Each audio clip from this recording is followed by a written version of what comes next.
Boa tarde. Antes de iniciarmos este evento, pedimos a gentileza de sua atenção para os seguintes procedimentos. Para emissão do certificado, cada participante deverá acessar a sala desta plataforma usando seu nome completo, haja vista que o certificado é baseado nessa informação. Fica a critério de cada participante a alteração solicitada, sendo vetada a reemissão de novos certificados para nomes declarados incompletos ou errados. Solicitamos às autoridades que adicione o cargo exercido junto ao seu nome completo para fins de identificação do cerimonial. Questionamentos poderão ser dirigidos aos expositores através do quadro de perguntas ou pelo chat, e quaisquer dúvidas estaremos à disposição no chat. Agradecemos a participação de todos neste evento. E neste momento daremos início ao webinar Adicional de Riscos no Trabalho Portuário, Impactos da Decisão do STF no Recurso Extraordinário 597124. Evento promovido pela OAB São Paulo, através da Comissão de Direito Marítimo e Portuário. Registramos e agradecemos as ilustres presenças e participações identificadas pelo cerimonial. Senhora Diretora Tesoureira da OAB São Paulo, doutora Raquel Elita Alves Preto. Como mediador deste evento, doutor Tiago Testin de Melo Milha, conselheiro seccional e presidente da Comissão de Direito Marítimo e Portuário. E como expositores, Sua Excelência, o Ministro do Tribunal Superior do Trabalho, Dr. Alexandre Luiz Ramos e Dr. Lucas Renho, presidente da Comissão de Direito Portuário da Subseção de Santos. Com a palavra, doutora Raquel Elita Alves Preto, diretora tesoureira, representante ato, o presidente da Ordem dos Advogados do Brasil, Seção de São Paulo. Boa tarde a todas e todos. É um prazer e um privilégio, neste final de tarde de sexta-feira, dia 5 de junho, dar por abertos os trabalhos deste evento tão relevante, mais um evento tão relevante, capitaneado pela nossa valorosa Comissão de Direito Marítimo e Portuário, que é presidida pelo ilustre conselheiro seccional, um especialista no tema, Dr. Tiago Testini de Melo Miller, ao qual eu parabenizo pela iniciativa deste evento, pela temática tão apropriada e tão relevante. Então, em nome da OAB São Paulo, saudações especiais à nossa valorosa comissão. Aproveito o ensejo na abertura destes trabalhos para saudar o excelentíssimo senhor ministro Alexandre Luiz Ramos, a quem agradeço em nome da OAB São Paulo e de toda a sua diretoria pela disponibilidade e pela presença, a ilustre presença e participação nesse evento, um evento fundamental que vai tratar de um tema super relevante em tempos atuais e, portanto, a OAB São Paulo agradece a presença de Vossa Excelência, saudando o ilustre ministro Alexandre Luiz Ramos e desejando ótimos trabalhos. Em nome do presidente Caio Augusto Silva dos Santos e de toda a diretoria, a OAB São Paulo se sente honrada com sua presença, ministro. Por fim, saúdo também o Dr. Lucas Renho, que é presidente da Comissão de Direito Portuário da Subseção de Santos. Muito obrigada pela sua presença e disponibilidade para participar do evento. Em nome da OAB São Paulo, eu saúdo também. E termino essas considerações iniciais desejando ótimos trabalhos. De fato, eu queria terminar registrando que a comissão liderada pelo Dr. Tiago Miller tem se revelado uma das mais ativas comissões da atual gestão. É um privilégio caríssimo do Dr. Tiago, advogado de escola, aliás, é uma referência na área no Brasil inteiro. É um privilégio para a OAB São Paulo tê-lo à frente desta comissão que renasceu sob sua condução, caro presidente Tiago Miller. E portanto, um prazer enorme assistir o seu desempenho e o desempenho dessa valorosa comissão nesta gestão. E saudações e bom trabalho a todos durante este debate. Muito obrigada. Muito obrigado, doutora Raquel. Com a palavra, para a condução e mediação das exposições, Dr. Tiago Testin de Melo Milha, conselheiro seccional e presidente da Comissão de Direito Marítimo e Portuário da OAB São Paulo. Boa tarde a todas e todos. Começamos aqui o nosso webinar adicional de risco no trabalho portuário, impactos da decisão do STF no recurso extraordinário 594127, uma realização da nossa Comissão de Direito Marítimo e Portuário, em parceria com a Comissão de Direito Portuário de Santos. E temos aqui conosco o nosso convidado, ministro Alexandre Luiz Ramos, ministro do TST, a quem eu vou ler resumidamente o seu currículo, tamanho para que nós ganhemos tempo ouvindo e não lendo só a sua história. Então, o ministro é formado pela Universidade Federal de Santa Catarina, passou no concurso para juiz substituto da 12ª Região da Justiça do Trabalho, em Santa Catarina. Em 12 de dezembro de 2016, tomou posse como desembargador do Tribunal Regional do Trabalho de Santa Catarina. É mestre e doutor em Direito do Trabalho, ambos pela Universidade Federal de Santa Catarina, onde também foi professor. Tomou posse no cargo de ministro do Tribunal Superior do Trabalho em 4 de abril de 2018 e hoje integra o órgão especial, a subseção 1 da seção especializada em dissídios individuais e também a 4ª turma. Queria agradecer, em nome da Comissão de Direito Marítimo, o aceite pelo seu convite, por estar disposto e aberto a compartilhar conosco esse tema que é bastante caro e atual para o nosso setor. E quero agradecer, quase me tira aqui do meu prumo, a minha diretora, doutora Raquel, pelo apoio que a diretoria tem dado a todas as comissões e tem nos incentivado nesse momento delicadíssimo da humanidade a não deixar a peteca cair, continuar com os eventos, continuar com as discussões, continuar com a nossa participação ativa, contribuindo aí para um engrandecimento, para a discussão do direito. E também gostaria de registrar que essa diretoria tem feito aí um trabalho enorme em prol do advogado, nesse momento bastante delicado que a gente está atravessando, momento econômico, momento de trabalho muito difícil, que nós iremos superar e estamos tendo todo o apoio dessa diretoria. Bom, entrando no tema adicional de risco portuário, se eu não tivesse presenciado o julgamento do Supremo Tribunal Federal, eu não teria acreditado no que a gente hoje, em 2020, estamos lidando. Tamanhas foram as indas e vindas que esse tema trouxe para o nosso setor. Mas vou deixar isso para o meu colega Rênio fazer um introito inicial. Só gostaria de registrar que existem hoje 323 ações suspensas em razão da repercussão geral e há um receio muito grande de que um volume enorme de ações sejam propostas em razão dessa recente decisão. Cito, inclusive, que no clipping de ontem dos veículos do Brasil, 13 veículos reportaram essa decisão e sempre o faz de uma maneira mais não técnica, não jurídica, Então, o que estimula aí o pensamento aí e o afã aí das pessoas. Por isso, a razão desse nosso webinar. O tema não é novo, Aliás, o TST já discutiu, inclusive o tema de fundo da igualdade entre o avulso e o vinculado já foi definido, mas eu gostaria de pedir a licença para o ministro e pedir para o meu colega Lucas Rênio que fizesse um introito contextualizando o tema para os nossos ouvintes e depois nós encaminhamos a palavra para a apresentação do ministro Alexandre. Então, doutor Lucas Rênio, o senhor está com a palavra. Ok.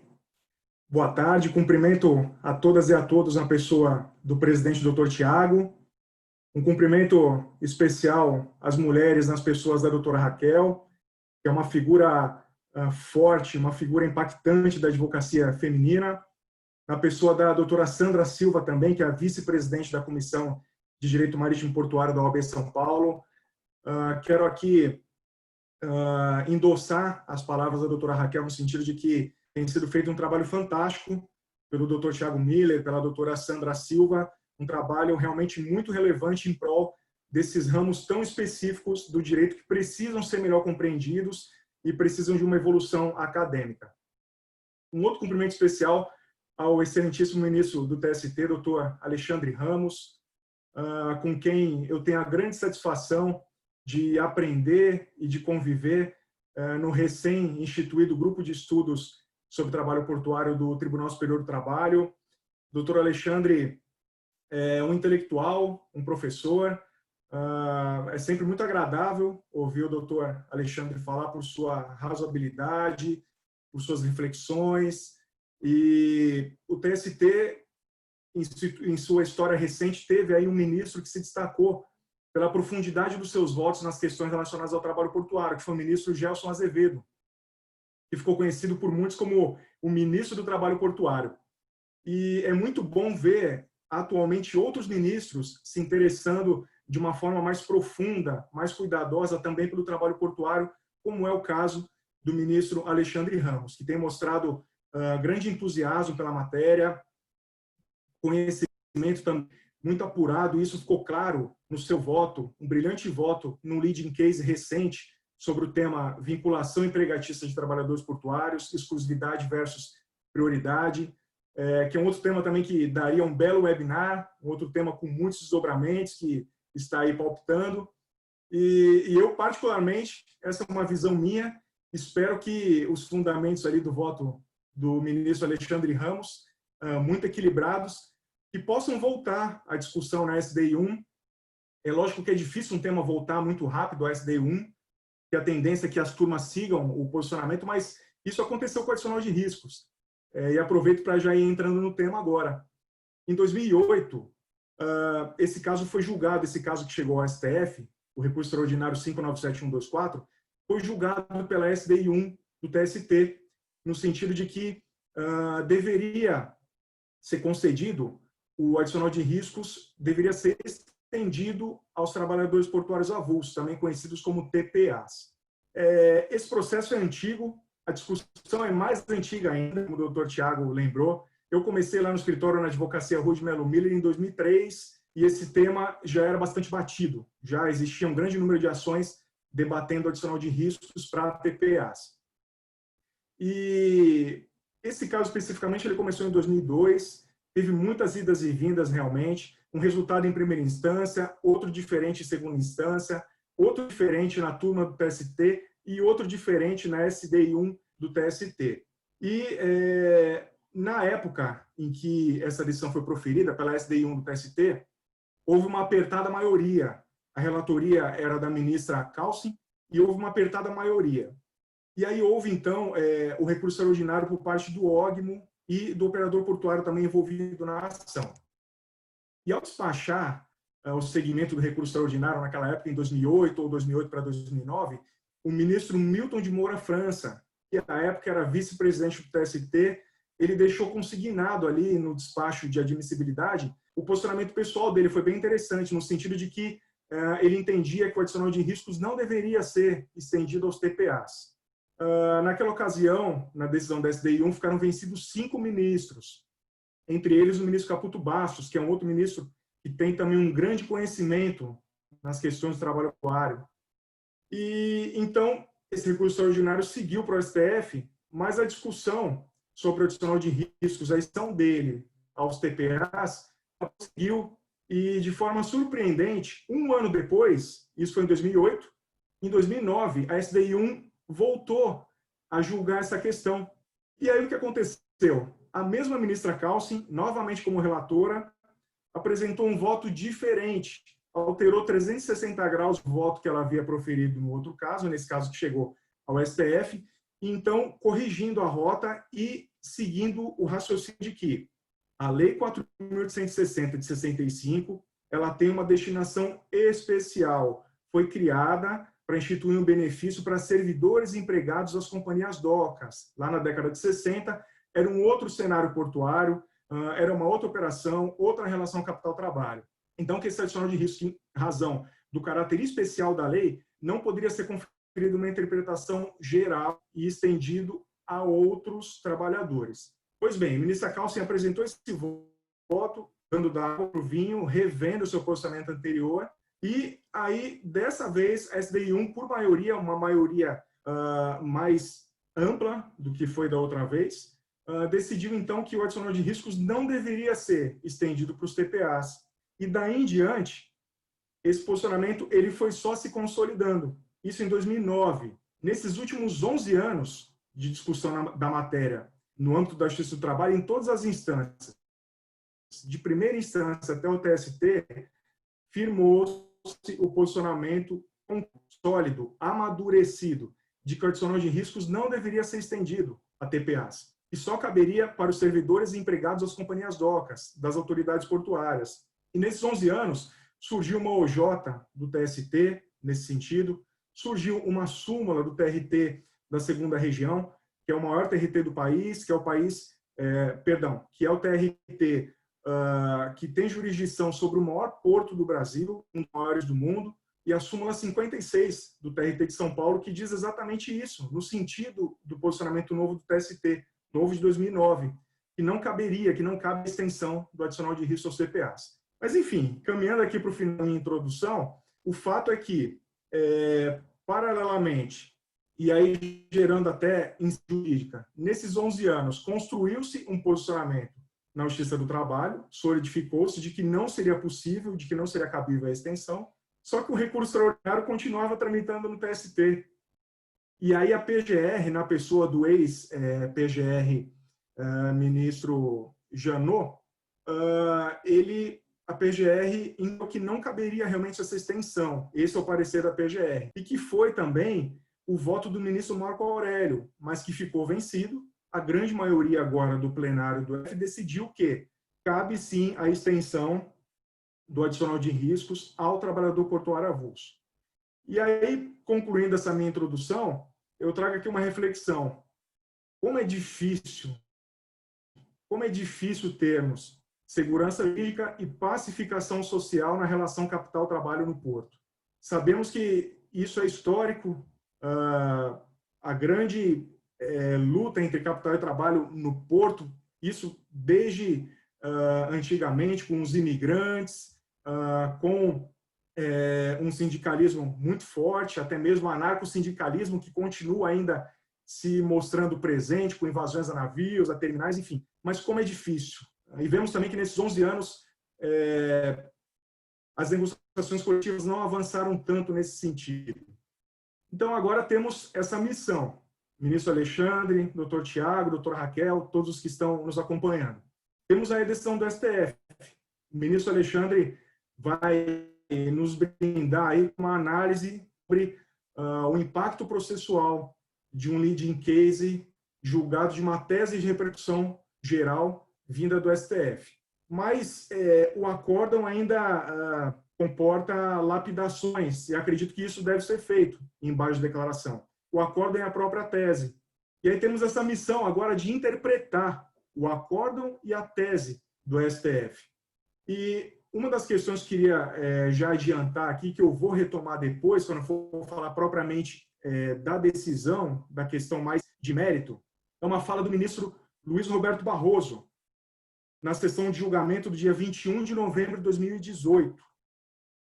Diz o seguinte: ao votar, acompanhando o relator, ministro Edson Fachin, ele ressalvou o seguinte, ministro Barroso, abre aspas, não é uma benesse e, portanto, exige que os avulsos estejam nas mesmas condições, no desempenho das mesmas funções e sob as mesmas condições para que façam jus ao adicional. Fecha aspas. Então, quanto antes nos debruçarmos para definirmos, inclusive o STF, agora seria muito bem-vindo em termos de, por ocasião dos embargos de declaração, quanto antes delimitarmos até onde chega essa tese de repercussão geral, maior será o benefício para a relação capital-trabalho, para a pacificação, para a segurança jurídica. Por quê? O que fica claro, o ministro Fachin concordou com essa observação do ministro Barroso, teve uma outra observação também do ministro Alexandre de Moraes, que depois eu vou ler também, é que realmente não é um benefício que agora deve ser recebido automaticamente pelos TPAs. Até mesmo porque nem os servidores empregados das companhias docas recebem automaticamente essa verba. Essa verba ela depende da constatação de condições de periculosidade e de insalubridade, e aí sim, se houver periculosidade e insalubridade, aí existe essa questão jurídica do adicional de 40%. Mas cabe para trabalhadores portuários envolvidos na operação. Então, na verdade, o que o STF traz agora de novidade para análise do tema é a possibilidade de uma equiparação. Se houver algum servidor ou empregado das companhias docas que atue na operação portuária, que atue na movimentação de carga e que esteja trabalhando na mesma condição, na mesma atividade, no mesmo local de um TPA, aí sim caberia essa extensão. Mas isso eu vou voltar ao tema depois, não vou tomar mais tempo aqui do ministro Alexandre,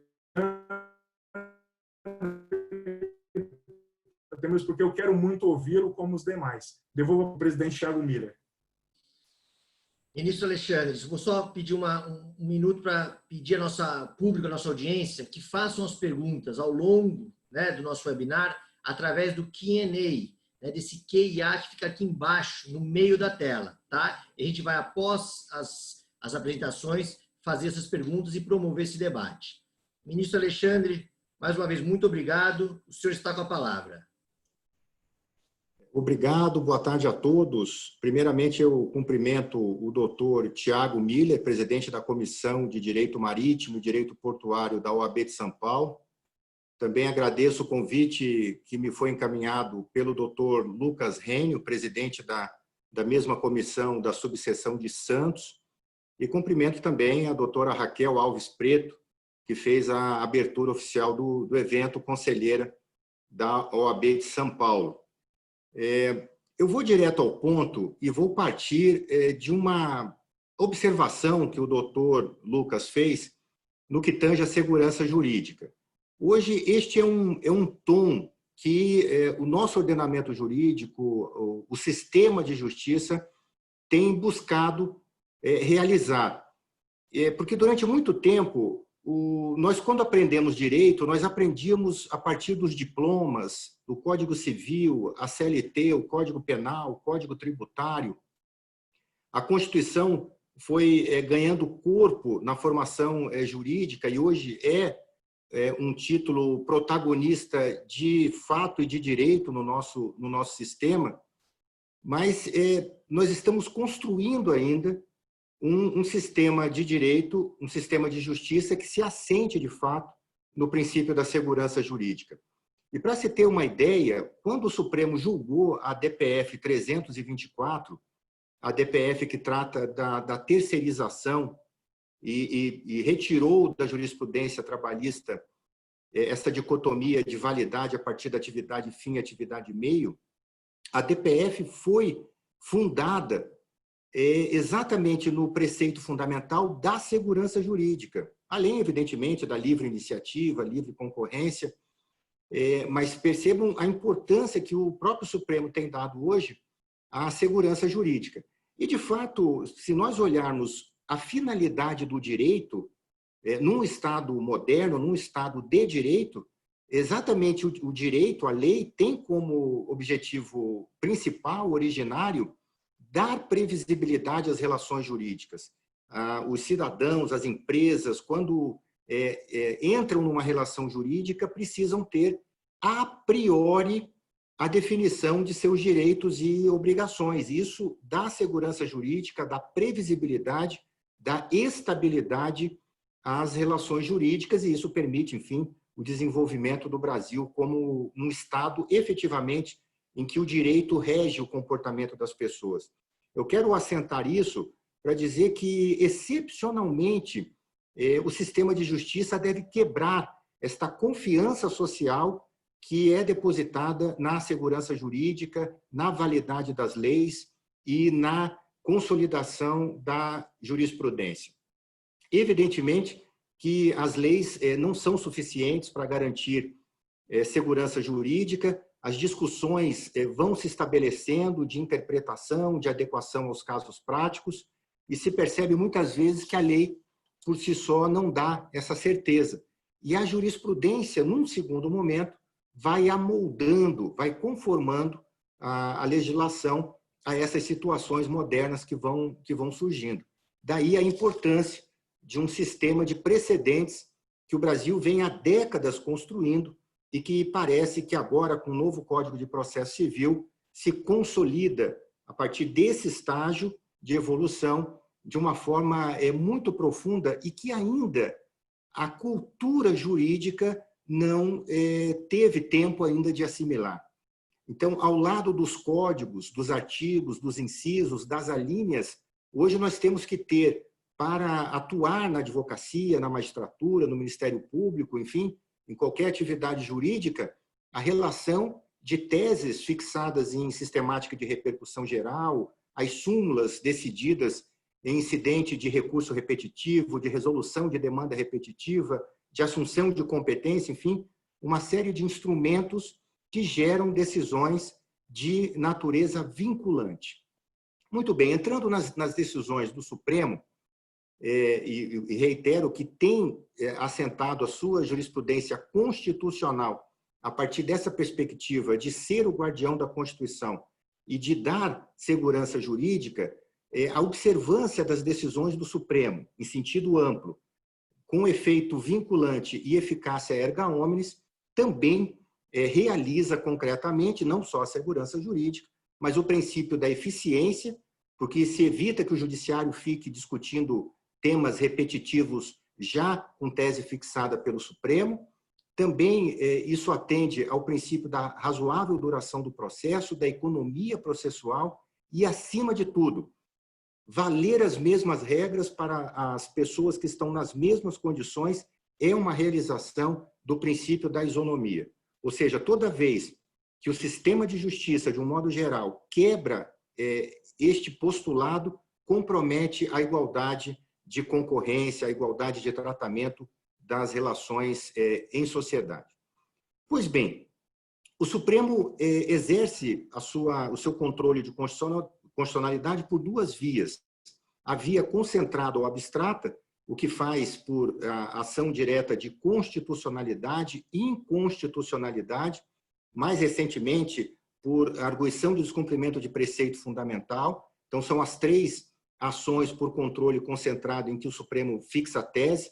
Eu não vou falar da ação por omissão, porque esta gera tão somente um chamamento do legislativo para suprir omissão, e a outra via é pelo controle difuso, através do julgamento dos recursos extraordinários. Essa primeira via de controle concentrado, já sabemos, tem efeito vinculante e eficácia erga omnes de matriz constitucional. Isso está expresso no parágrafo 2º do artigo 102 da Constituição, que expressamente diz, e eu vou resumir, que as decisões definitivas de mérito proferidas pelo Supremo, nessas ações de constitucionalidade ou inconstitucionalidade, aí literalmente, produzirão eficácia contra todos e efeito vinculante relativamente aos demais órgãos do Poder Judiciário e também a todos os níveis da administração pública. Então, toda vez que o Supremo, ao julgar uma ADC ou uma ADI, fixa uma tese, essa tese vincula todos os órgãos do Poder Judiciário, ou seja, dali para frente, nenhum juiz, em tese, pode descumprir a sinalização, a tese fixada pelo Supremo, e vou dizer mais adiante, mas já é importante assentar, sob pena de formação de coisa julgada inconstitucional, ou seja, seja por desconhecimento, seja por teimosia, que se qualquer órgão do Poder Judiciário descumpre sem o devido distinguish a tese fixada pelo Supremo, essa decisão não tem valor jurídico, inclusive independe de ação rescisória para assim se declarar. A questão é que o Supremo, quando analisa uma constitucionalidade ou inconstitucionalidade de um determinado ato normativo, lei ou ato normativo, ele pode decidir a partir da seguinte matriz: ou ele declara a lei constitucional ou inconstitucional. A inconstitucionalidade pode ser total ou parcial. Total, com redução de texto, ele retira do ordenamento jurídico o texto que é declarado inconstitucional, mas isso não deixa de ser uma espécie de uma violência com a presunção de constitucionalidade das leis, e o Supremo sempre opta por fazer uma correção, salvar, depurar o texto eventualmente comprometido de algum significado inconstitucional, o que faz pela sistemática da inconstitucionalidade parcial, através da interpretação conforme, ou através da situação conforme. Então, quando o Supremo, recentemente agora, julga a ADC 48, que trata do transportador autônomo de cargas e declara constitucional a lei e retira a possibilidade, desde que atendidas as medidas previstas na lei de reconhecimento de vínculo empregatício, o Supremo faz uma declaração de situação conforme. Claro que o vínculo empregatício fica preservado, mas nessa situação não há possibilidade, desde que cumprida a lei, de reconhecimento de vínculo.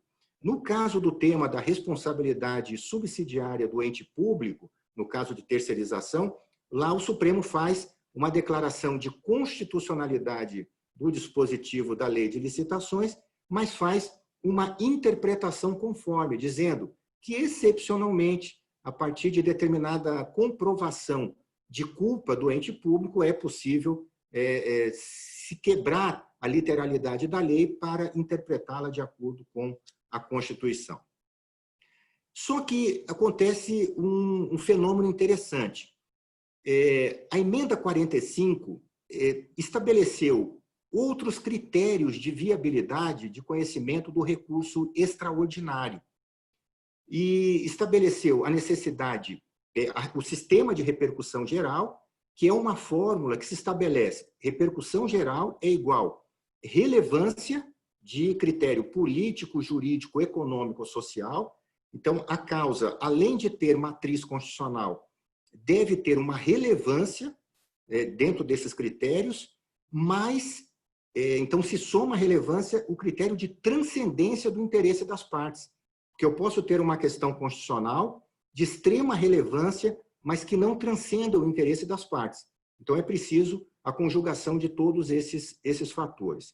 A partir disso, o Supremo começou a perceber que não teria sentido decidir recursos extraordinários a partir da sistemática de repercussão geral, que exige relevância e transcendência aos interesses subjetivos, e, no final das contas, a sua decisão valesse só inter partes. Então, o Supremo foi construindo na sua jurisprudência o que se chamou de dessubjetivação ou objetivação das decisões plenárias do Supremo, julgando sistemática de repercussão geral. Então, isso foi sendo construído e eu resumo isso de uma forma muito sintética em 3 momentos para ficar assim bem marcado. O primeiro momento foi 2014, através da reclamação 4.335, relatoria do ministro Gilmar Mendes. Lá se consolida essa visão. Na emenda se diz: efeito ultrapartes de declaração de inconstitucionalidade em controle difuso com caráter expansivo. Isso em 2014. No ano seguinte, vejam a velocidade com que esta evolução se consolidou. Já da relatoria do ministro Teori Zavascki, o Supremo julga o tema 733 da tabela de repercussão geral. E nesse julgamento, o Supremo estabelece, a partir das teses fixadas pelo plenário, uma eficácia rescisória em relação a todas as decisões judiciais proferidas após a fixação da tese pelo Supremo, desde que com ela incompatível. Então, o Supremo estabeleceu exatamente esta regra. Uma vez que o Supremo fixa a tese num determinado sentido, a partir dali, a partir deste precedente, todas as decisões devem se conformar com esta tese do Supremo, sob pena do que ele próprio chamou de vício qualificado de inconstitucionalidade. Evidentemente que, se a decisão inferior tiver sido proferida antes e depois o Supremo fixa uma tese, nesse caso, a eficácia rescisória terá de se materializar através de uma ação rescisória específica. Então, aí é possível que a parte rescinda a decisão proferida contrariamente à tese do Supremo, mas terá de fazê-lo pela via da ação rescisória própria.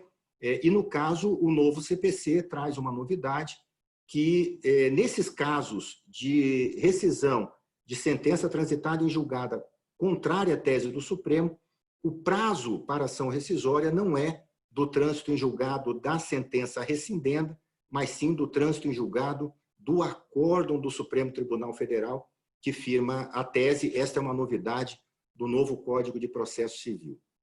Em 2016, esse circuito, essa concepção toda, se fecha com o julgamento da ADI 2418. Esta ADI tinha por objeto dispositivos do Código de Processo Civil anterior e da CLT, inclusive, que tinham disposições sobre a inexigibilidade de obrigação fundada em título judicial transitado em julgado, quando contrário à tese do Supremo. Então, se fosse para execução uma sentença com trânsito em julgado, mas fundada na interpretação de uma lei em sentido contrário àquele fixado pelo Supremo, a parte poderia, em impugnação na execução, em exceção de pré-executividade ou embargos à execução, arguir a inexigibilidade da obrigação, dado ao efeito rescisório, independentemente de ação rescisória. O Supremo julga esses dispositivos do Código de Processo Civil anterior e do parágrafo 5º do artigo 884 da CLT, mas com uma novidade.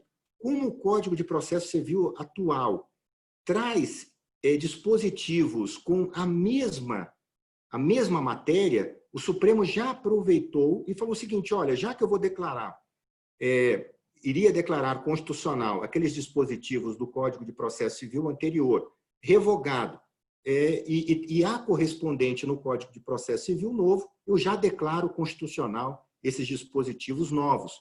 Foi o que fez em relação ao artigo 525 e 535 do CPC atual.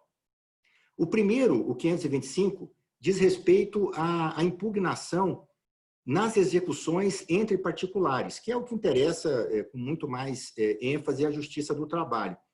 Mas o 535 diz respeito à execução contra a Fazenda Pública.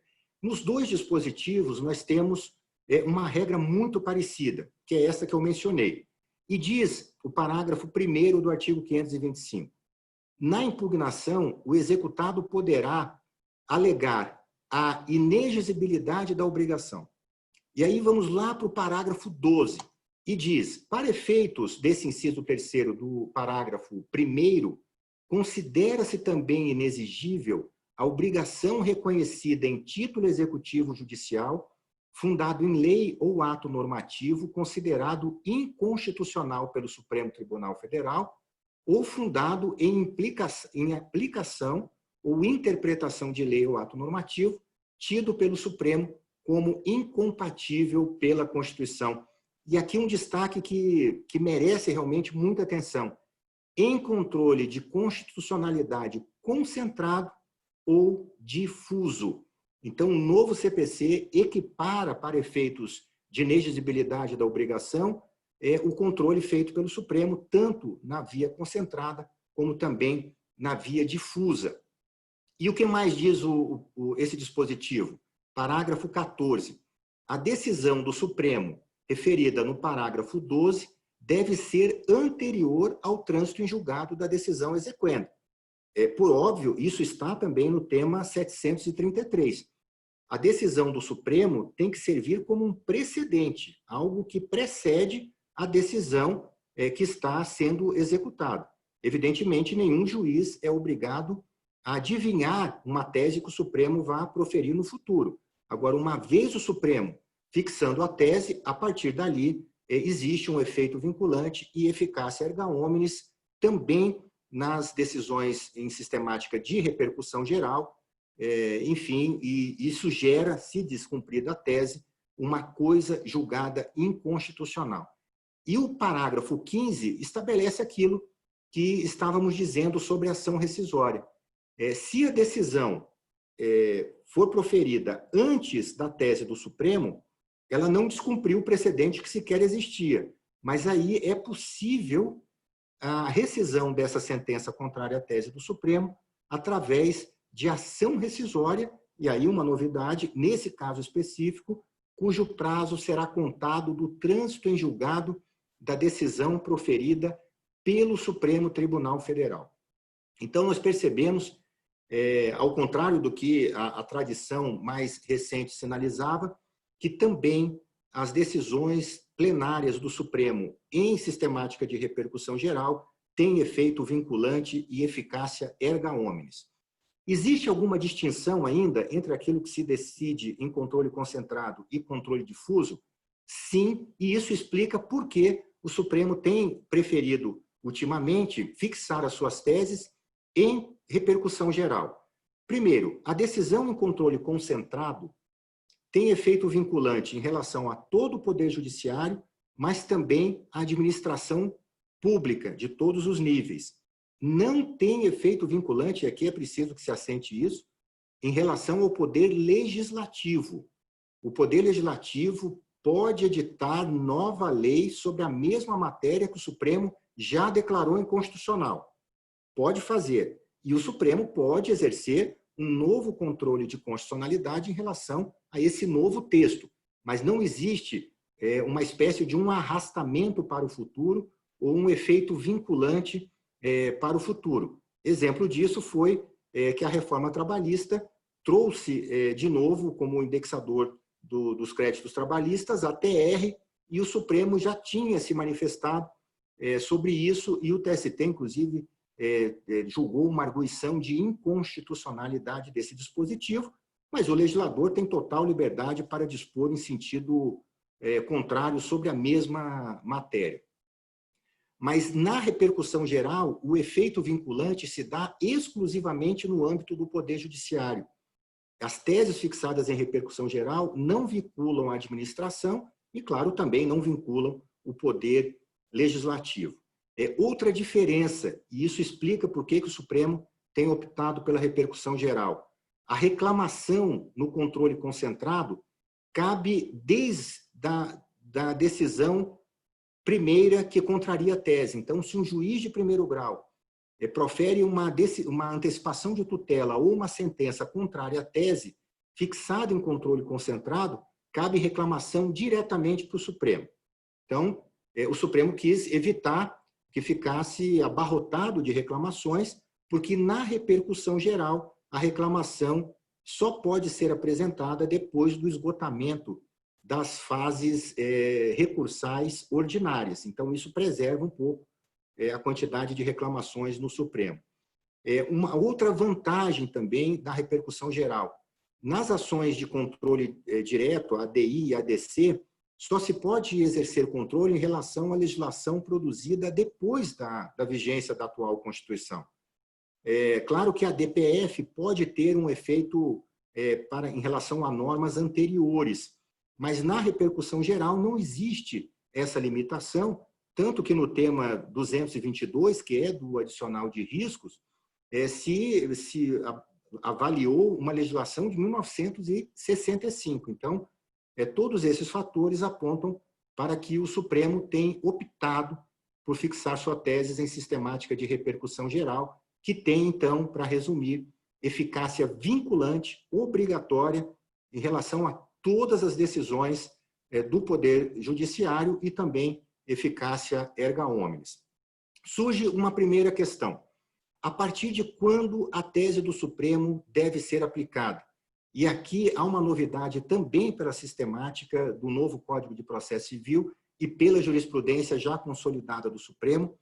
As teses, a partir de 2015, quando o Supremo fez e consolidou isso em 2017, um levantamento de tudo que foi julgado sem uma fixação de uma tese específica, de uma súmula, o Supremo levantou tudo isso e os relatores apresentaram as respectivas súmulas. A partir de então, toda vez que o Supremo julga uma repercussão geral, ou mesmo um controle concentrado, fixa uma tese expressa, entre aspas, que consta já na certidão.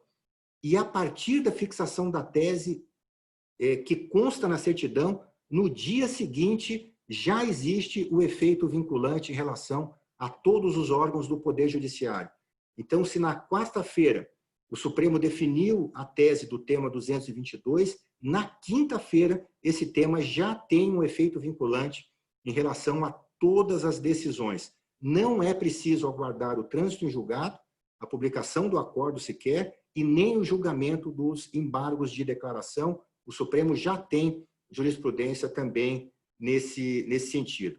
Claro que é também da tradição do Supremo fazer eventual modulação por critério de segurança jurídica quando a sua jurisprudência, e como parece ser o caso do adicional de riscos, a jurisprudência muda o sentido no caso da jurisprudência do TST. Então, existe uma grande probabilidade, porque esta é a metodologia usada pelo Supremo, de quando se altera uma jurisprudência consolidada do ramo de justiça que viabilizou da onde saiu o recurso extraordinário, de fazer modulação exatamente por critério de segurança jurídica, e isso está no parágrafo 13 também do novo CPC, do artigo 525, que diz que os efeitos da decisão do Supremo poderão ser modulados no tempo em atenção à segurança jurídica. Muito bem, qual foi a tese fixada pelo Supremo no tema 222? Literalmente a seguinte: sempre que for pago ao trabalhador com vínculo permanente o adicional de risco, é devido, nos mesmos termos, ao trabalhador portuário avulso. Como o doutor Lucas já mencionou, o TST já há uma década tem jurisprudência que vem se consolidando dia a dia, no sentido de que, com o advento da Lei 8.630, que modernizou os portos e tirou aquela estrutura antiga de que a autoridade portuária era também operadora através das companhias docas, desde aquela lei de 93, já não havia mais possibilidade de existência jurídica do adicional de risco, porque os operadores passavam a contratar os trabalhadores normalmente pela via da CLT e com os adicionais correspondentes.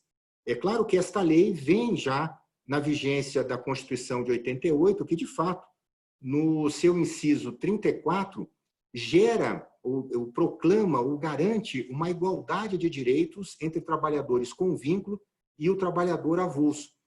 Mas me parece, e aí isso tudo tem que ser interpretado à luz da tese com todo esse sistema, que essa igualdade de direitos, já a partir da Constituição, que garante adicional de insalubridade, de periculosidade, de penosidade, tudo isso é dito pela própria Constituição na forma da lei. Então, não poderia haver, pela Constituição, uma igualdade para fora do paradigma que a própria Constituição de 88 estabelece. Isso fortalece a minha visão, claro, de uma grande probabilidade de modulação dessa decisão. Um outro aspecto que merece atenção foi esse debate também que o doutor Lucas trouxe, que foi, de uma certa forma, contemplado na tese fixada, proposta e fixada pelo relator. Por quê? Porque ficou muito claro nos debates, e o primeiro a votar depois do ministro Edson Fachin foi o ministro Alexandre de Moraes, e ele trouxe esse destaque dizendo que o pagamento do adicional só seria cabível para o trabalhador avulso se também o trabalhador com vínculo permanente estivesse recebendo nas mesmas condições, exatamente porque este é o crivo do princípio da igualdade que serviu como fundamento determinante da fixação desta tese. Então, igualdade de funções e condições de trabalho. Então, claro que a igualdade pressupõe exatamente isso, igualdade de condições e de funções. E isso está resumido nesta parte entre vírgulas da tese, quando diz é devido nos mesmos termos ao trabalhador avulso. Então, os mesmos termos significa exatamente a balança do princípio da igualdade, que se paga para um nas mesmas condições de balança, deve se pagar para o outro também.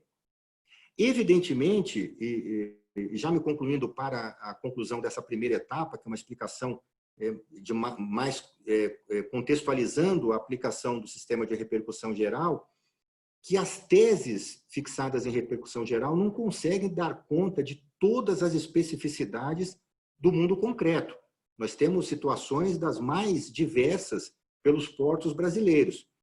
E o que o Supremo tem tido como metodologia? Fixa uma tese geral, normalmente minimalista, e a calibragem para as especificidades vai se dando através das decisões em reclamação. Então, em reclamação, o Supremo vai testando a sua tese mais geral e vai conformando essa tese a situações específicas, regionais, enfim. Então, é de se esperar também, primeiro, uma grande probabilidade de modulação, porque muda a jurisprudência do TST, e também que situações deste ou daquele porto sejam revisitadas ou definidas através do instrumento da reclamação. Então, eram essas as considerações iniciais que gostaria de fazer, inclusive para me comprometer com o tempo concedido. Agradeço mais uma vez o convite e me parece que agora entramos na fase mais produtiva e divertida do nosso encontro, que são os debates, as perguntas e os questionamentos. Muito obrigado. Obrigado, ministro. O senhor pode ter certeza que o senhor transmitiu segurança jurídica para nós, deu uma aula, né, da matriz constitucional, não só da repercussão, mas do controle de constitucionalidade como um todo, né? Eu estou vendo aqui na nossa plateia virtual muitos colegas do Brasil inteiro, representantes do setor marítimo e portuário, associações, os membros da nossa comissão, de comissões de outros estados. Então, assim, lhe agradeço já por essa aula inicial. Então, vou devolver a palavra para o doutor Lucas Rênio, para que ele faça agora as suas considerações mais de fundo, de mérito, sobre o tema do adicional de risco. Então, doutor Lucas Rênio, o senhor está com a palavra.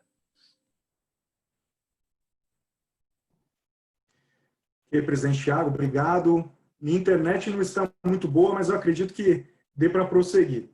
Se de repente eu morrer aqui na tela, depois eu tento ressuscitar. Bom, reforçar as palavras de parabenização, congratulação ao ministro Alexandre. Como já havia dito, e a exposição dele só confirmou, ele é um intelectual, um professor, e nos brindou aí com uma aula. Thiago, você quer falar algo? Se você quiser fechar o teu vídeo para a internet estabilizar, porque eu também no começo tive esse problema, até transpirei aqui. Então, fique à vontade, que eu acho que é mais seguro. Certo. Inclusive, já me fecharam aqui. Ótimo, melhor. Ok. Bom, começando por essa questão da segurança jurídica. O ministro Alexandre fez uma abordagem muito importante sobre a modulação. Quando eu falei das lapidações que o acordo, isso que essa é uma das principais, ou pelo menos uma das duas principais.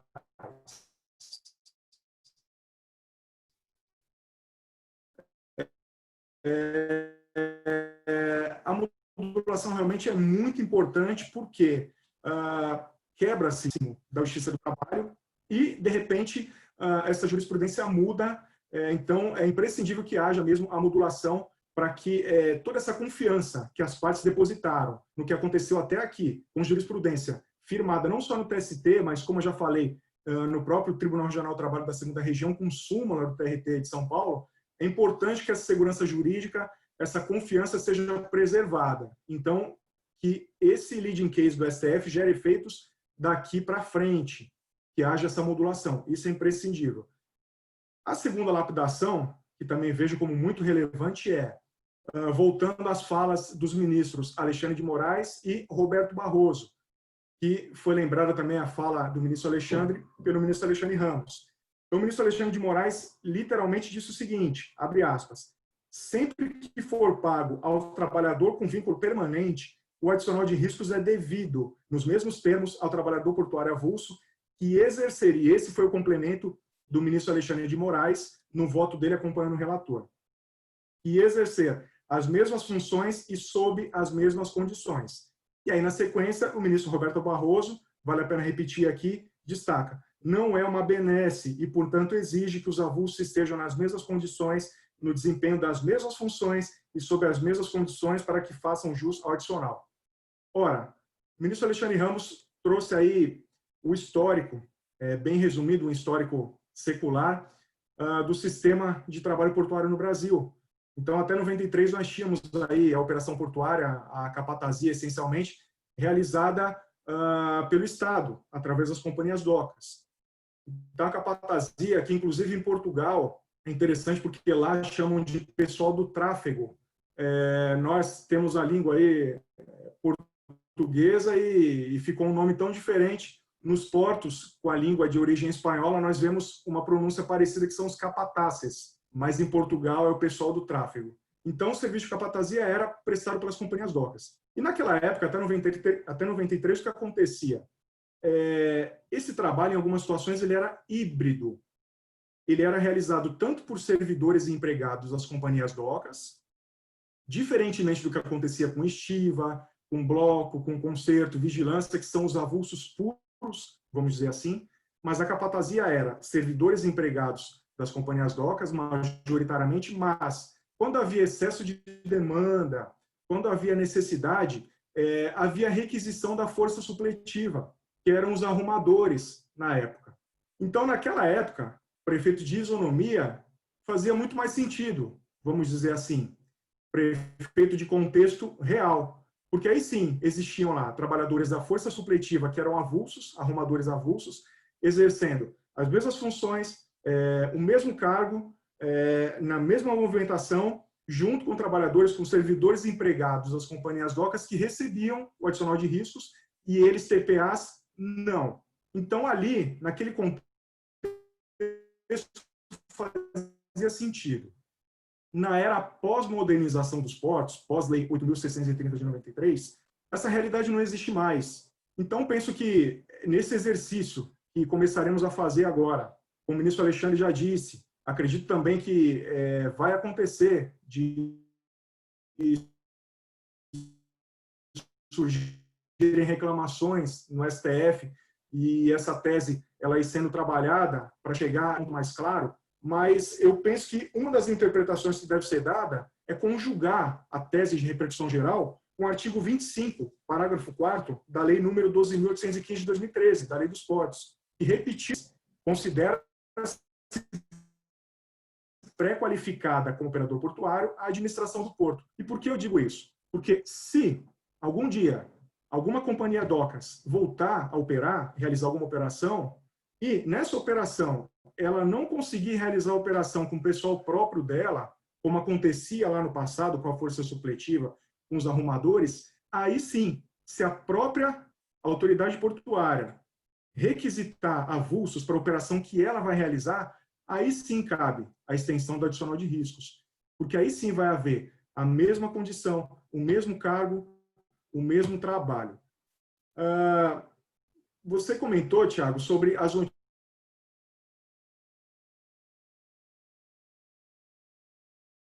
notícias que têm saído. E é lógico que não há uma profundidade técnica. Então é importante esclarecer aqui, na minha visão, e com base nos debates que geraram essa posição majoritária do STF e até de repercussão geral. E reforçando as falas do ministro Alexandre de Moraes e do ministro Barroso. Não é um direito automático para os TPAs. Não é. O que existe, o que surgiu agora é a possibilidade de uma equiparação. Essa possibilidade, a jurisprudência consolidada que havia se formado nos últimos anos na Justiça do Trabalho, afastava essa possibilidade de equiparação, no sentido de que, e foi o voto do ministro Marco Aurélio, e foi a mesma diretriz do parecer da PGR, de que não cabia estender os efeitos de uma lei especial que foi criada para os servidores empregados das companhias docas, estender para uma outra modalidade de contratação. Essa impossibilidade de equiparação agora, ela morreu. Ela agora é possível, né? Então, o que temos agora? É possível a equiparação, mas é uma equiparação, não é um direito direto, automático. Então, todo trabalhador portuário avulso que quiser ao ferir o adicional de riscos, em primeiro lugar, ele vai ter que provar que existe um outro trabalhador da mesma atividade, um estivador, por exemplo. As companhias docas nunca tiveram estivadores, porque elas executavam serviço de capatazia. Então, é inviável pensar, a não ser que isso aconteça no futuro, como eu já disse, se alguma autoridade portuária voltar a operar e, de repente, requisitar estivador, mas é inviável pensar numa equiparação, porque o estivador não tem paradigma. Ele não pode apresentar como paradigma um trabalhador de capatazia. Tem que ser mesmo cargo, mesmas funções, mesmo local de trabalho. Segundo ponto, além de precisar apresentar um paradigma idêntico, um paradigma das mesmas condições, é necessário perícia, porque pode variar a condição de trabalho de um trabalhador para outro. Voltando ao caso do estivador, no mesmo navio, um estivador, dependendo da posição em que ele está no navio, ele tem uma condição, e um trabalhador que está na outra posição tem outra. Um na proa, outro na popa. É necessário, além de verificar o nível da equiparação, se a equiparação é válida como ponto de partida, uma questão técnica e fática. Existe periculosidade, existe insalubridade para esse trabalhador, igual a que existe para o paradigma que ele já apontou? Se essas duas respostas forem positivas, o paradigma é válido, existe periculosidade ou insalubridade, aí sim pode-se pensar no pagamento do adicional de riscos para um TPA. Mas teremos esse desafio daqui para frente. Acredito que pode ocorrer alguma confusão, e desde já penso que deve ficar rechaçada de profissionais das companhias docas, como guardas portuários, técnicos portuários que trabalham na amarração. Se, de repente, algum desses trabalhadores, alguma dessas atividades recebe adicional de riscos, eles não podem servir de maneira alguma como paradigma para os trabalhadores portuários. O trabalhador portuário, a lei define expressamente quais são as atividades. Existem trabalhadores do porto, mas trabalhadores portuários que serviriam como paradigma para efeito do adicional de riscos são aquelas 6 atividades. Então, não caberia fazer equiparação, por exemplo, um estivador pedir a equiparação porque um guarda portuário da Autoridade Portuária de Santos recebe adicional. Ou porque um técnico portuário que faz a amarração recebe adicional. Não. Porque aí são cargos diferentes, atividades diferentes. E lembrando, a origem da lei de 65 é um adicional de riscos para aqueles que têm condições perigosas ou insalubres na movimentação das cargas. Então, esse é um ponto que eu entendo que deve ser analisado com muito cuidado. Outra questão importante também para o efeito de segurança jurídica. Nos últimos anos, diversos pactos coletivos trataram dessa questão do adicional de riscos. Na verdade, trataram no seguinte sentido.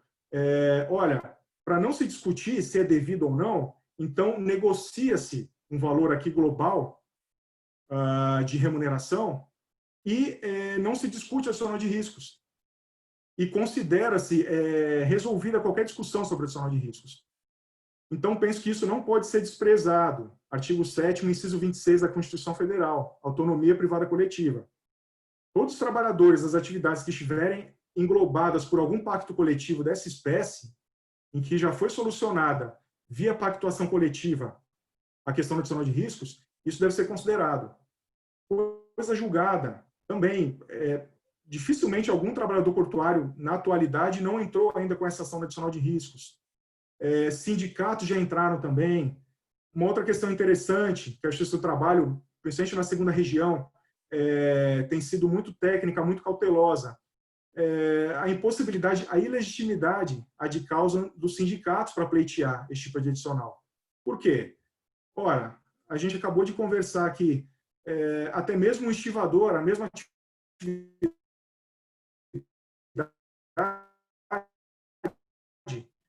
no mesmo navio eles podem ter condições diferentes, homogênea, algo que deve ser avaliado caso a caso.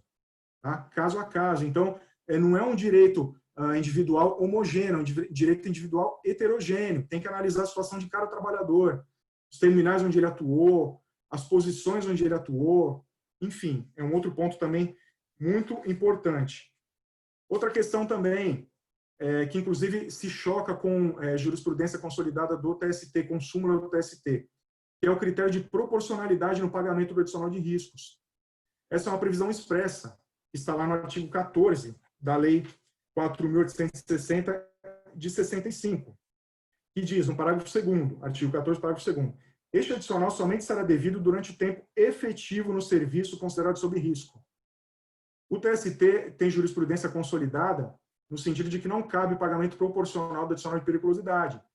Mas, numa situação dessa, se houver alguma condenação a título de adicional de riscos, terá que ser observado por disposição expressa da Lei 4.860 de 65. Esse artigo 14 é muito importante também porque ele deixa claro que nem para os servidores empregados das companhias docas a verba deve ser paga de forma direta. Tanto é que diz, este adicional, no parágrafo 1º, este adicional somente será devido enquanto não forem removidas ou eliminadas as causas de risco. Ou seja, não é uma verba paga diretamente só porque é um trabalhador portuário, só porque se encontra na área do porto, mas é paga enquanto houver condição de risco. Entenda-se, periculosidade ou insalubridade. Bom, presidente Thiago, eu teria uma série de outras questões aqui, responsabilidade solidária do órgão também, uma outra questão delicada, porque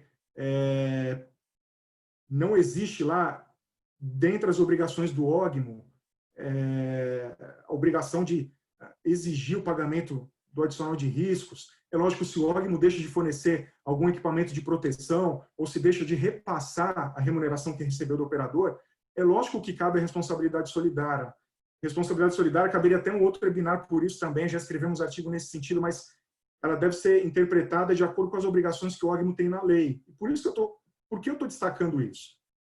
Porque se não houver uma modulação do STF, e eu espero que haja, torcemos para que haja, diversos operadores já saíram do mapa nesses últimos anos. E essa conta não pode agora recair sobre os órgãos e respingar nos operadores que atualmente, operadores terminais, atualmente compõem o órgão. Então, penso que essa é uma outra questão que precisa ser amadurecida. Ora, faz sentido responsabilizar solidariamente o órgão pela falta de pagamento adicional de riscos, principalmente por uma época em que a jurisprudência majoritária apontava no sentido de que não era devido. Ora, se não é razoável nem exigir isso dos operadores e terminais com relação ao período imprescrito, muito menos do órgão. Então, penso que essa reflexão precisa ser feita porque alguns terminais operadores já pararam de operar e essa conta não pode ficar para os órgãos e para os operadores e terminais da atualidade. Enfim, vários outros temas surgem aqui, mas não há tempo também para isso. Mais uma vez agradeço pela oportunidade e, como o ministro Alexandre disse, vamos para a parte mais empolgante aqui, mais divertida, que é das perguntas, dos debates. Presidente Thiago, obrigado. Obrigado, Lucas Rênio. Parabéns também pela sua apresentação. Você tocou no ponto que eu tinha iniciado, que é essa preocupação, né, com a insegurança. A gente acho que vive um momento de insegurança de forma geral. Depois eu até quero passar a palavra para a doutora Raquel, para ela fazer os comentários. E ela acaba de vir de um ato público em favor da segurança, da democracia. Então, o momento ele é delicado. O jornal tem que noticiar, mas a nossa preocupação enquanto técnicos é que essa notícia ela é dada de uma forma que parece que ela criou um direito, que a partir de amanhã todo mundo tem que vai lá mostrar carteira e pedir aí o recebimento. Inclusive, o ministro trocou também numa questão muito importante, né, que são as ações rescisórias, esses prazos que se reabrem a partir de quarta-feira, quando a decisão foi publicada, não, ela foi proferida, porque existem mais de milhares de ações. Nós já enfrentamos mais de 1.000 ações sobre o tema, todas já transitadas em julgados. Mas olha o risco de você trazer à tona aí um volume de ações no momento em que as empresas, né, focam aí toda a sua atenção, né, para a sua atividade, preservando o seu caixa. Isso é ameaçador. É ameaçador. Então, nós logramos que essa modulação ela venha em tempo, não no mesmo tempo que a ação foi julgada, porque, olha, ficaram 10 anos aguardando no STF. Então, isso é uma outra questão que mexe muito com a gente e ameaça a segurança jurídica. Então, eu queria saber se o ministro Alexandre quer fazer algum comentário. Abro a palavra para a doutora Raquel, e senão eu vou passar para as perguntas a gente está recebendo aqui. Vieram algumas pelo chat, outras pelo Q&A. Ministro, algum comentário sobre a fala do Dr. Lucas? Rapidamente, para a gente evoluir aqui na construção de alternativas, eu vou pontuar 4 aspectos. O primeiro diz respeito à tese propriamente dita. Me parece que a tese fixada no tema 222, assim como acontece em várias outras, partem de um reconhecimento da possibilidade de pagamento do adicional de riscos ao trabalhador avulso, mas não é, de fato, um direito automático, não foi uma concessão de um adicional por tempo de serviço e ponto final. Porque há uma exigência de premissas fáticas específicas, porque isso está literal na tese, né? Sempre que for pago ao trabalhador com vínculo permanente. Então, o primeiro pressuposto é que o trabalhador com vínculo permanente, que serve como uma espécie de um paradigma, receba esse adicional. Se ele não recebe, não há como se equiparar a algo que não existe na referência paradigmática. O adicional de risco. E exige também expressamente a tese nos mesmos termos. Ou seja, o fundamento determinante da fixação dessa tese foi o princípio da igualdade, então é preciso que a igualdade esteja materialmente revelada a partir das premissas fáticas. Ou seja, o que decidiu o Supremo? O fato de ser com vínculo permanente ou avulso, não essa condição não é impeditiva para que se reconheça a isonomia quanto ao recebimento do adicional de risco, se assim o receber com vínculo permanente.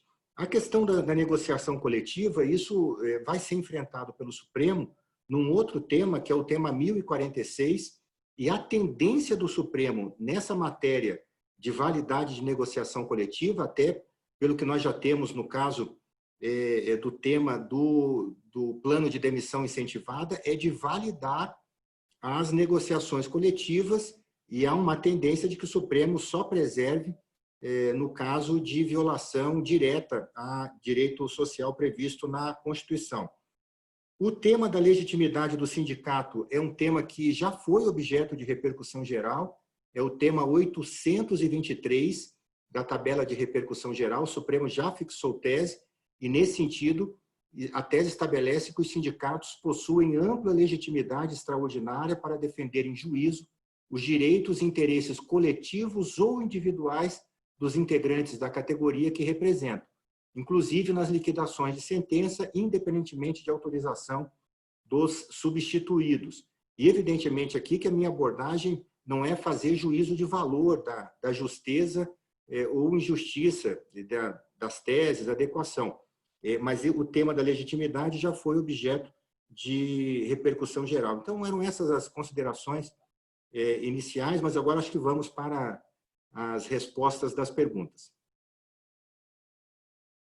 Doutora Raquel, a senhora tem algum comentário, alguma pergunta? A senhora está com a palavra. Doutor Tiago, eu agradeço. Eu vou quebrar um pouco o protocolo. Eu vou deixar para fazer algumas considerações no final, no encerramento.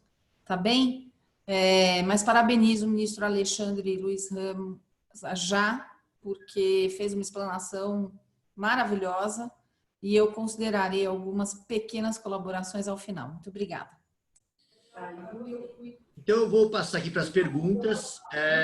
Tem uma pergunta aqui da Kátia, de Belém, do Pará, que eu acredito que o ministro já respondeu, ele e o Lucas acabaram respondendo, porque ela diz o seguinte: tem uma minoria de uns arrumadores que já recebe adicional, e uma outra parte dos arrumadores exercendo a mesma atividade, o mesmo labor, que não recebe. Então, me parece que é óbvio que esses, estavam na mesma categoria, teriam aí direito também.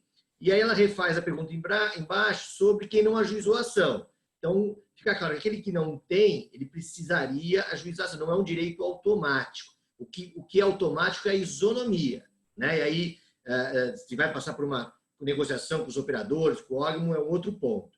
Tem uma pergunta que eu quero colocar aqui para o ministro e para o Lucas Renner, que é um reflexo dessa, não é direto adicional, mas é um reflexo, que é uma pergunta vinda do Ricardo sobre a aposentadoria especial. Quer dizer, a partir do momento que se reconhece o adicional de risco, seria automático o reconhecimento da aposentadoria especial do trabalhador portuário? Então, ministro, se o senhor quiser tecer algum comentário, se não, transfiro para o Lucas a pergunta. O senhor fique à vontade de estar com a palavra. Eu declino para o nosso colega Lucas.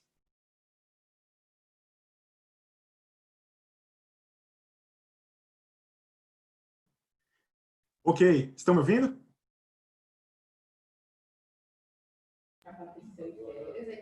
Olha, penso que, de forma direta, não há uma interligação, porque, lembrando, o adicional de riscos ele é apenas uma questão jurídica de percentual diferente de adicional.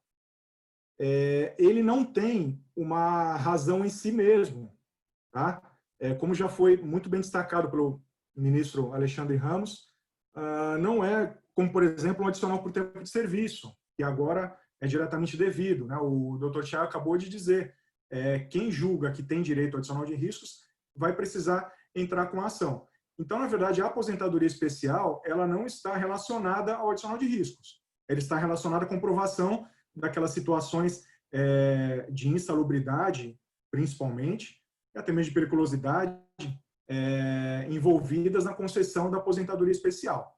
Mas uma coisa não está relacionada diretamente à outra, porque o adicional de riscos é só um percentual diferente para o pagamento da insalubridade ou periculosidade. O que vai fazer diferença para a aposentadoria especial é o trabalhador comprovar perante o INSS que ele desenvolveu aquelas atividades no tempo lá exigido para a aposentadoria especial.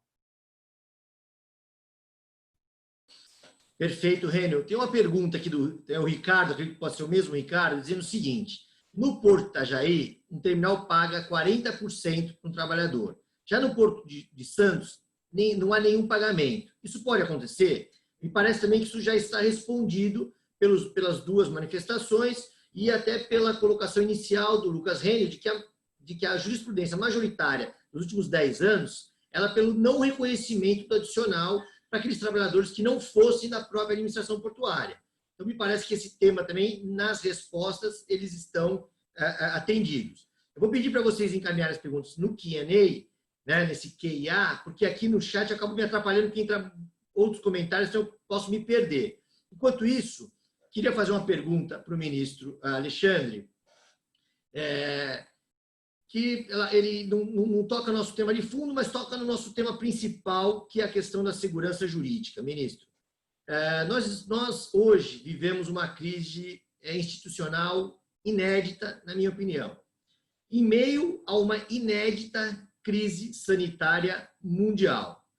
E dessa vez, na minha modesta opinião, o Poder Judiciário também se envolveu nessa crise institucional, né?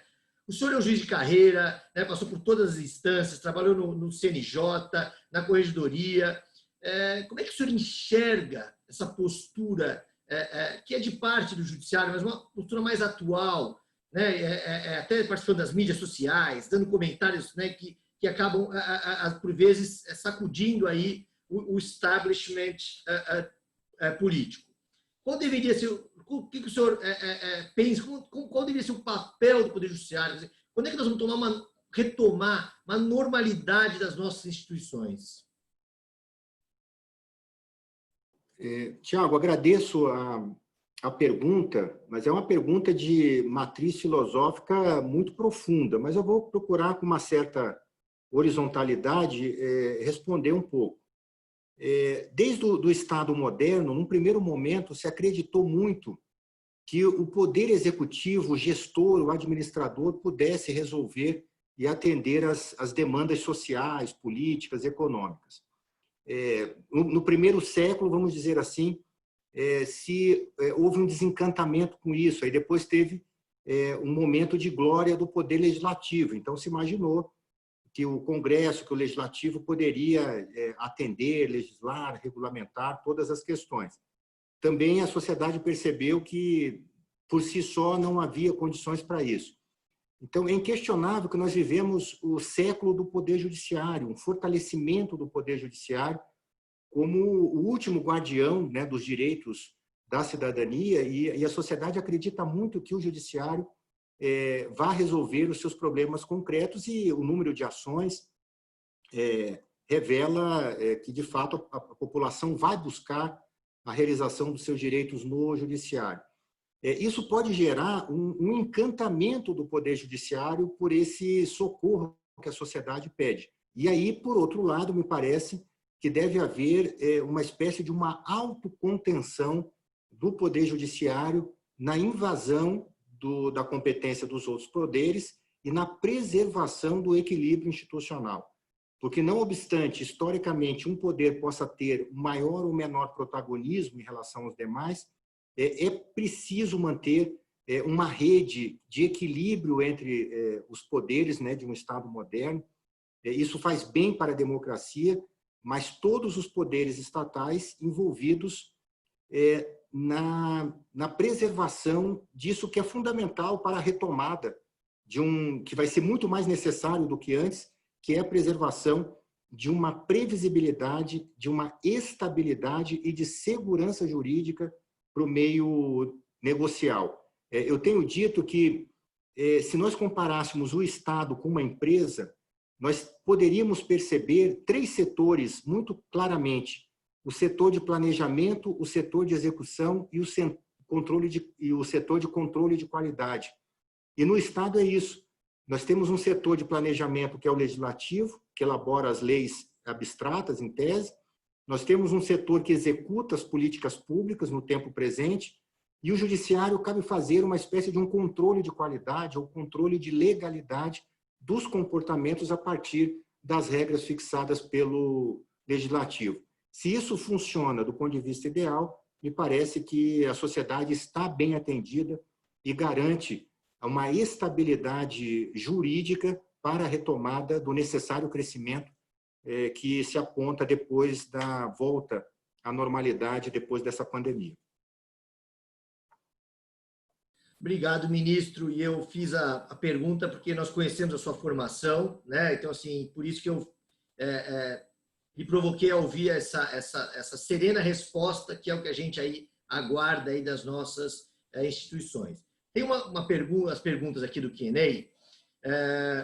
Uma delas diz respeito à questão do legislativo, e o senhor já deixou muito claro que a coisa julgada ela não faz efeito para o Poder Legislativo. Quer dizer, pode vir amanhã uma nova lei e dizer que ninguém tem direito adicional de risco ou que todos têm direito adicional de risco. Então, me parece que o senhor também já respondeu essa. Mas tem uma outra que toca num tema que o senhor falou, doutor Rênio também, e eu acho que vale a pena, né, até porque a gente está caminhando aí para o final, que é a questão dos operadores. Vou ler a pergunta. Os operadores já pagam um adicional de salubridade e periculosidade mediante um acordo coletivo de trabalho. Os palestrantes entendem que seria devido ao adicional de riscos, eis que a parcela é paga em substituição aos demais adicionais. Então, deixo aberto para o senhor, para o doutor Rênio, responder esse ponto que já foi tocado, e também é um tema interessante que vai voltar também para o judiciário. Então, vocês estão com a palavra. Bem, de uma forma muito rápida, deve-se preservar a autonomia coletiva privada. De fato, o adicional de riscos previsto na legislação de 65 tinha por objetivo contemplar não só insalubridade, mas periculosidade na atividade portuária própria, específica. Então, me parece que não pode haver uma acumulação de todos esses adicionais, mesmo porque sequer pode haver acumulação do adicional de insalubridade com o adicional de periculosidade, ainda que por fatores diferentes. O TST já julgou esse tema no seu plenário, dizendo que não pode haver acumulação desses 2 adicionais. E me parece que não pode haver acumulação da insalubridade com o adicional de riscos, nem a periculosidade com o adicional de riscos também. Então, ou é uma coisa que engloba todos os outros adicionais, ou se a convenção coletiva ou o acordo coletivo prevê que, nesses casos, a autonomia negocial estabeleceu que é o adicional de insalubridade ou periculosidade, conforme o caso, essa negociação coletiva deve ser respeitada e preservada, e a jurisprudência do Supremo, principalmente no tema 152, estabeleceu essa ratio decidendi, né? Esse fundamento determinante de que, quando há negociação coletiva, o desnível entre o empregado e o empregador, que é comum das relações individuais, desaparece, existindo uma equiparação de forças negociais. Então, deve-se preservar a negociação coletiva. Não obstante isso, como eu já falei, foi afetado também por tema de repercussão geral, e o ministro Gilmar Mendes, relator da matéria, determinou a suspensão de todos os processos no Brasil que discutem validade de norma coletiva em face de direitos assegurados pela Constituição. Muito claro, ministro. Lucasiane, você quer fazer algum comentário e já fazer uma consideração final? Ok. Bom, nesse mesmo sentido que o ministro Alexandre Ramos acabou de mencionar, inclusive o artigo 14 da Lei 4.860 de 65 prevê expressamente isso também, que o adicional de riscos ele substitui, ele não se cumula com outros adicionais de periculosidade, insalubridade, ou seja, assim como já acontece para qualquer trabalhador que deve optar pela periculosidade ou pela insalubridade, o adicional de riscos ele não se cumula também com outros adicionais. O artigo 14 da Lei 4.860 prevê isso também, além dos fundamentos que o ministro Alexandre já havia mencionado. Agora, fazendo minhas considerações finais aqui, eu estava analisando outras perguntas e, infelizmente, não vai dar tempo de responder todas, né, Tiago? Mas vi ali uma pergunta do Marcelo Peri e outra pergunta também, não me recordo de quem.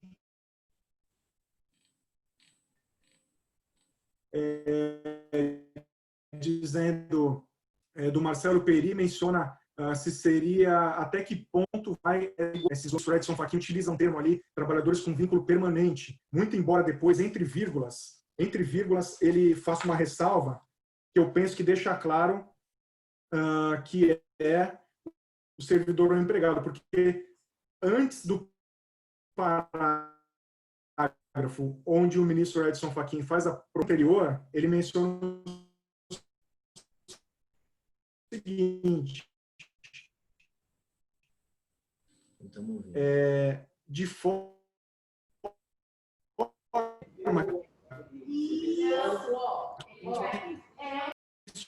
o adicional de riscos é devido ao trabalhador portuário com vínculo, vírgula. Edson Fachin, ele fixou ali, ele delimitou qual é o alcance desse vínculo permanente, pelo menos é essa a leitura que eu faço. Então, vínculo permanente, para efeito desse leading case do STF, é o que o ministro Edson Fachin mencionou aqui.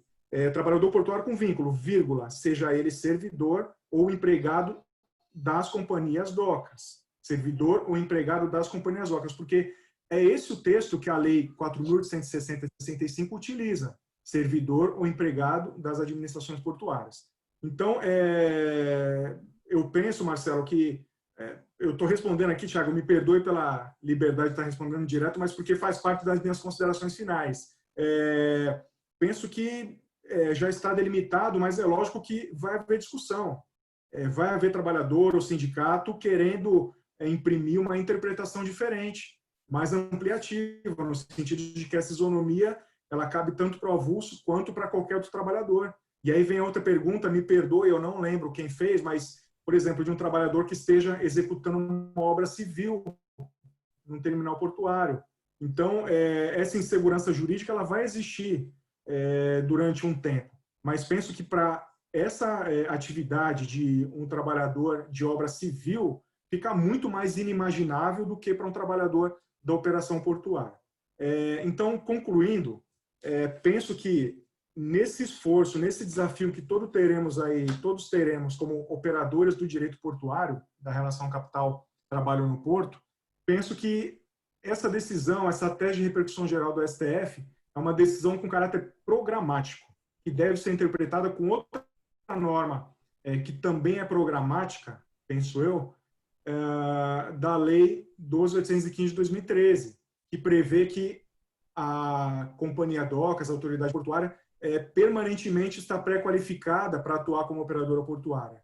Ou seja, se em algum momento alguma companhia docas voltar a operar, aí sim, se ela tiver algum trabalhador operacional, trabalhador portuário de alguma daquelas 6 atividades, recebendo adicional de riscos, e ela, a autoridade portuária, precisar requisitar TPA, aí sim, esse TPA, trabalhando junto, como existia na época da força supletiva, junto com o servidor ou empregado da autoridade portuária, aí sim ele vai fazer jus ao adicional de riscos.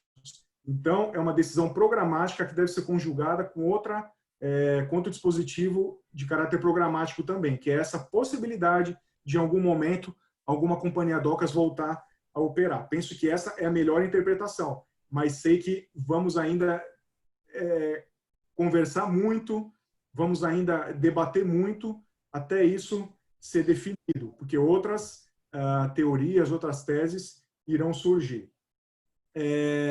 Essa questão do legislativo. Existe um projeto de lei tramitando na Câmara dos Deputados, projeto de lei 2868 de 2011, que trata do adicional de riscos. Tá? Vale a pena acompanhar. Enfim, mais uma vez gostaria de agradecer, parabenizar a Comissão de São Paulo, que vem fazendo um trabalho exemplar, fantástico. Agradecer mais uma vez ao ministro Alexandre Ramos pela nobreza de ter aceitado o convite.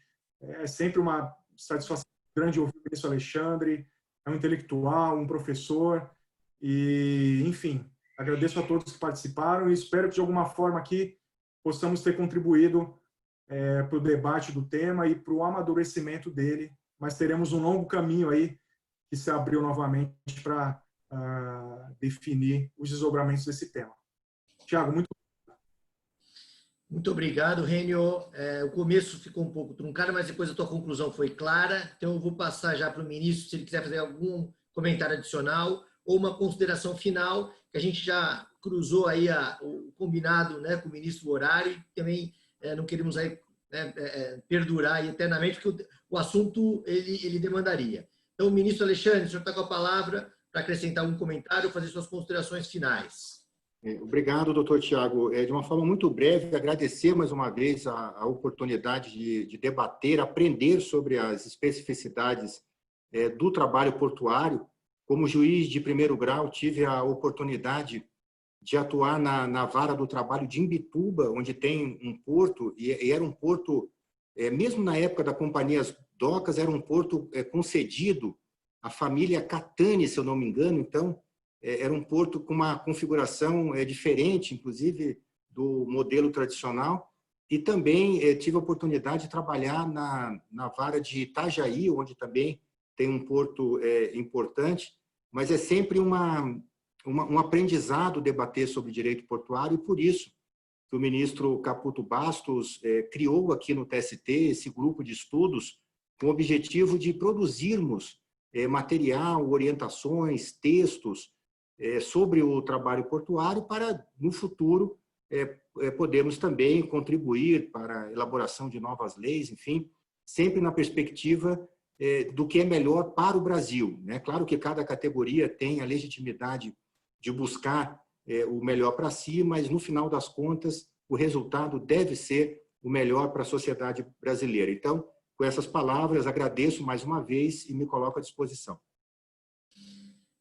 Queria agradecê-lo, vou pedir para a minha diretora fazer aí o fechamento, as considerações finais, mas queria agradecê-lo e parabenizá-lo, ministro Alexandre, pela forma clara, didática e profunda como o senhor tratou desse tema.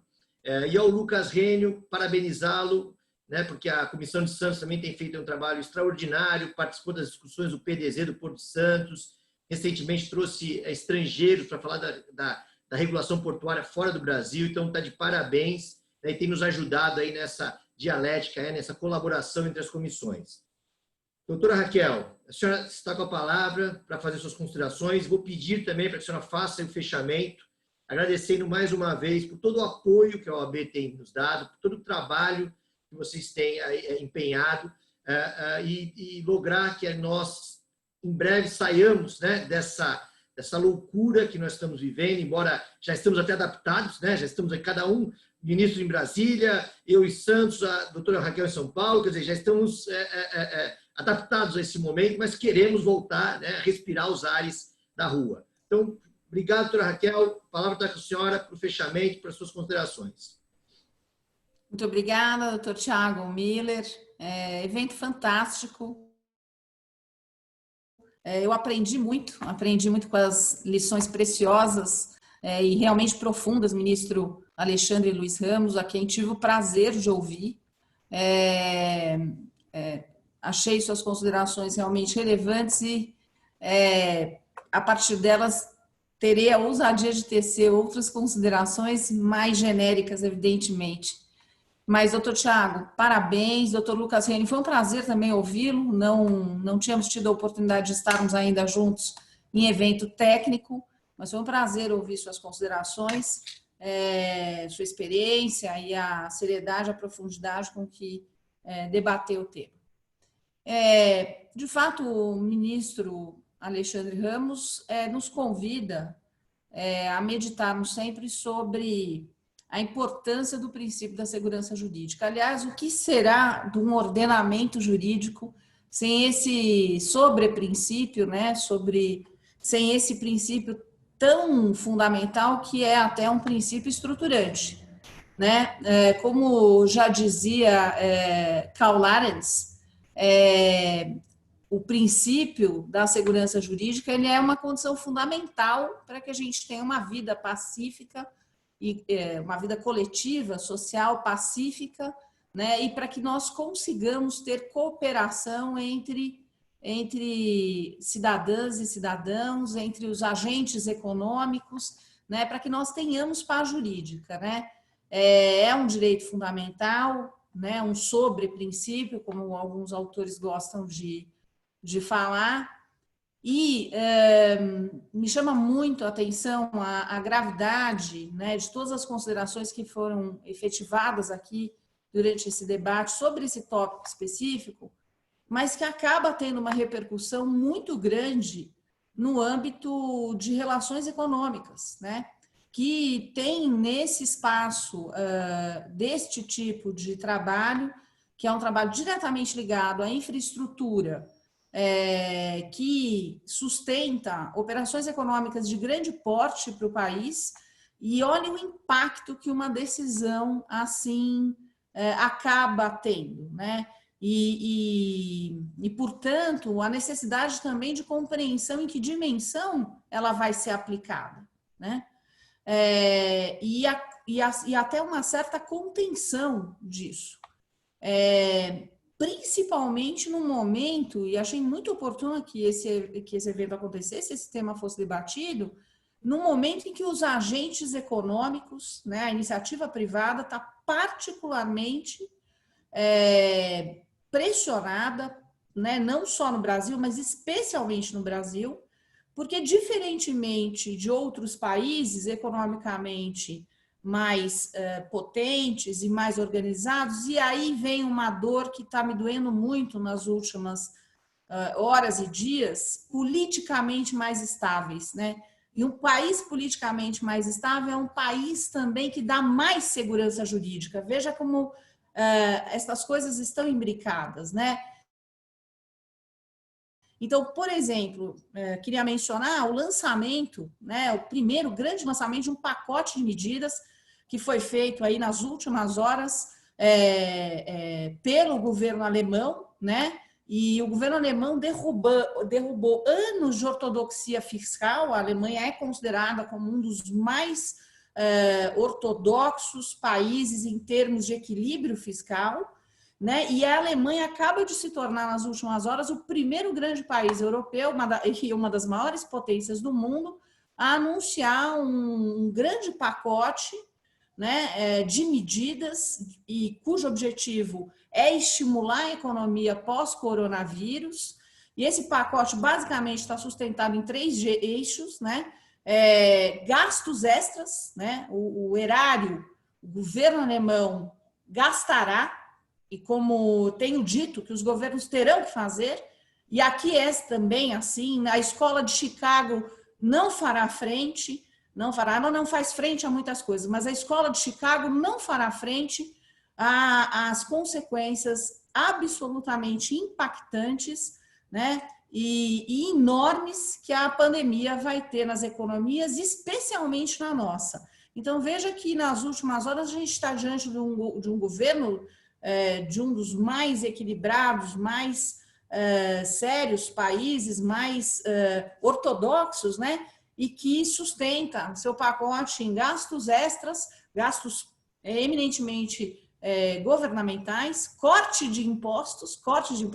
Eu falei isso, caro doutor Tiago Miller, caro ministro Luiz Ramos, há 2 meses, né? Quando começou essa pandemia, eu tenho sido convidada para falar muito a respeito de impactos nas empresas, e hoje falamos muito disso. E eu falei, né, que teríamos que chegar num ponto que falaríamos sobre corte de impostos, né? Inclusive teve gente que riu. E eu hoje abro jornais e dou de cara com essas informações. Então, né, corte de impostos, notadamente o governo alemão deliberou cortar os seus impostos, especificamente a respeito do imposto sobre consumo, e criou uma frente especial de apoio e ajuda aos negócios, né? Nós estamos falando de um pacote de aproximadamente 130 bilhões de euros.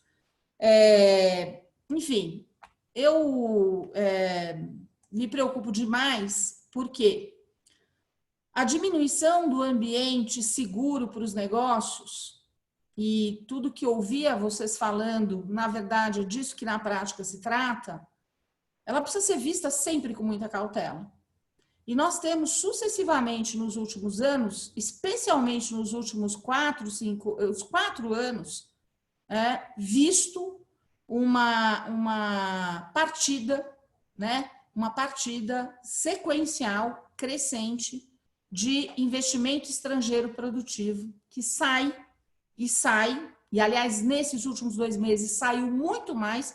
As pessoas nem estão se tocando, né? Porque as manchetes de jornal estão tomadas por mortes, por contágio, uma tristeza terrível, e nós estamos perdendo investimento estrangeiro, nós estamos perdendo divisas produtivas e, infelizmente, também temos que lembrar que decisões judiciais colaboram ou não com determinada fixação de segurança jurídica no ambiente do negócio. É evidente que isso não deve ser o único vetor para a decisão, mas ele precisa ser levado em conta, ao menos quando as cortes superiores precisam traçar com cautela os efeitos que decorrem de suas decisões, sejam eles modulados ou não, sejam eles de alguma forma organizados.